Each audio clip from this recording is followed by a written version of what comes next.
ಕರ್ನಾಟಕದ ಮಧ್ಯವರ್ತಿ ಕೇಂದ್ರವಾದ ದಾವಣಗೆರೆ ಜಿಲ್ಲಾ ಕೇಂದ್ರದಲ್ಲಿ ಬರಲಿರುವಂಥ ಜುಲೈ 21 ಮತ್ತು 22ರಂದು ವೀರಶೈವ ಪೀಠಾಚಾರ್ಯರ ಹಾಗೂ ಶಿವಾಚಾರ್ಯರ ಶೃಂಗ ಸಮ್ಮೇಳನ ನಡೆಯಲಿದೆ. ಈ ಶೃಂಗ ಸಮ್ಮೇಳನದಲ್ಲಿ ವೀರಶೈವ ಧರ್ಮದ ಪಂಚಪೀಠಾಧೀಶ್ವರರು ಕರ್ನಾಟಕ, ಮಹಾರಾಷ್ಟ್ರ, ಆಂಧ್ರ, ತೆಲಂಗಾಣ, ಮಧ್ಯಪ್ರದೇಶ, ಉತ್ತರಾಂಚಲ, ಉತ್ತರ ಪ್ರದೇಶದಲ್ಲಿರುವಂಥ ವೀರಶೈವ ಆಚಾರ್ಯ ಪರಂಪರೆಯ ಎಲ್ಲ ಮಠಗಳ ಶ್ರೀಗಳವರು ಈ ಸಮಾರಂಭದಲ್ಲಿ ಪಾಲ್ಗೊಳ್ತಾ ಇದ್ದಾರೆ.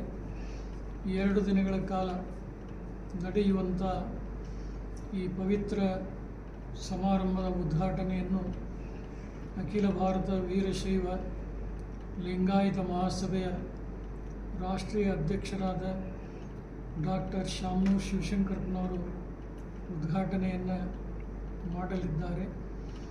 ರಾಜ್ಯಾಧ್ಯಕ್ಷರಾದಂಥ ಶ್ರೀ ಶಂಕರ್ ಬಿದರಿಯವರು ಸಮಾರಂಭವನ್ನು ಕುರಿತು ಸದಾಶಯದ ನುಡಿಗಳನ್ನು ನುಡಿತಾ ಇದ್ದಾರೆ.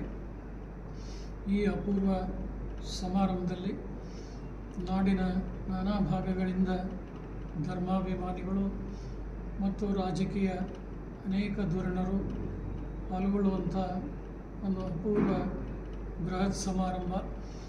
ಆದ್ದರಿಂದ ಈ ಕಾರ್ಯಕ್ರಮದಲ್ಲಿ ನಾಡಿನ ಎಲ್ಲ ಶಿವಾಚಾರ್ಯರು ಪಾಲ್ಗೊಳ್ಳುವಂಥ ಒಂದು ಸದ್ಭಾವನೆ ಎಲ್ಲರಲ್ಲಿ ಬರುವಂತಾಗಬೇಕು. ಮತ್ತು ಈ ಕಾರ್ಯಕ್ರಮದ ಪ್ರತಿಯೊಂದು ಹಂತದಲ್ಲಿ ಹೆಚ್ಚಿನ ಮುತುವರ್ಜಿಯನ್ನು ವಹಿಸಿ ಕಾರ್ಯಕ್ರಮವನ್ನು ಸಂಯೋಜನೆಗೆ ಮುಂದಾಗಿರುವಂಥ ಕರ್ನಾಟಕ ರಾಜ್ಯದ ಗಣಿ ಮತ್ತು ಭೂವಿಜ್ಞಾನ ಖಾತೆ ಹಾಗೂ ತೋಟಗಾರಿಕೆ ಸಚಿವರಾದಂಥ ಎಸ್ ಮಲ್ಲಿಕಾರ್ಜುನ ಅವರು ಕಾರ್ಯಕ್ರಮದ ಯಶಸ್ವಿಗಾಗಿ ಒಂದು ಸುಸಜ್ಜಿತವಾದಂಥ ಒಂದು ಸಮಿತಿಯನ್ನು ಕೂಡ ಮಾಡಿ ಪ್ರೋತ್ಸಾಹಿಸ್ತಾ ಇದ್ದಾರೆ. ಅದಕ್ಕಾಗಿ ಅಂದು ನಡೆಯುವಂಥ ಸಮಾರಂಭದಲ್ಲಿ ನಾಡಿನ ಎಲ್ಲ ಮಠಾಧೀಶರು, ಗುರು ಪರಂಪರೆಯ ಶಿವಾಚಾರ್ಯರು ಪಾಲ್ಗೊಂಡು ಕಾರ್ಯಕ್ರಮವನ್ನು ಯಶಸ್ವಿಗೊಳಿಸುವಂಥ ಒಂದು ಅಪೂರ್ವ ಸಮಾರಂಭ ಇದಾಗಿದೆ.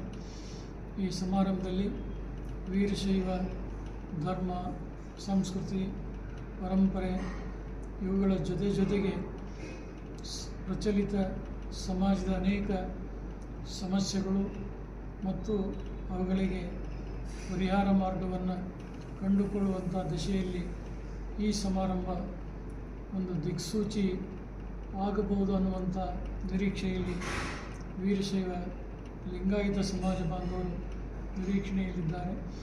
ಆದ ಕಾರಣ ಸಮಸ್ತರು ಕೂಡ ಸಹಕರಿಸಿ ಈ ಕಾರ್ಯಕ್ರಮದ ಯಶಸ್ವಿಗೆ ತಾವೆಲ್ಲ ಮುಂದಾಗಬೇಕು ಅಂತೇಳಿ ಈ ಸಂದರ್ಭದಲ್ಲಿ ಹೃದಯ ತುಂಬಿ ಹಾರೈಸ್ತಾ ಇದ್ದೇವೆ. ಶಿವಂ ಭಯ.